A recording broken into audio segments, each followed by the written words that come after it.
4 section వల్ల అలాంటి చిన్నకారు సన్నకారు వాళ్ళు కూలింగ్ చేసుకున్న వాళ్ళు కూడా చాలా ఇబ్బంది పడుతున్నారు. ఇది సెక్షన్ కనుక అమలు ఎలక్షన్ తర్వాత తీసేస్తే కొంచెం కోలుకోవడానికి అవకాశం ఉంది. 14 రోజులు 144 సెక్షన్ పెట్టడం వల్ల చిన్న చిన్న వ్యాపారస్తులు బాగా ఇబ్బంది పడుతున్నాం. ఈ రాజకీయాల గొడవలు అయితేనే వాళ్ళు పోలీసులు మంచి పనే చేస్తున్నారు, కానీ మా వ్యాపారం మాత్రం చాలా దెబ్బతింటున్నాం.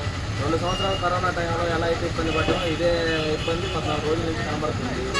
కొంచెం అనుకుంటున్నాం. సెక్షన్ వల్ల అలాంటి చిన్న చిన్న వ్యాపారస్తులకి చాలా ఇబ్బంది అవుతుంది. తొందరగా తీసేస్తే కొంచెం కోలుకుంటాం. For more videos like this, subscribe Big TV channel.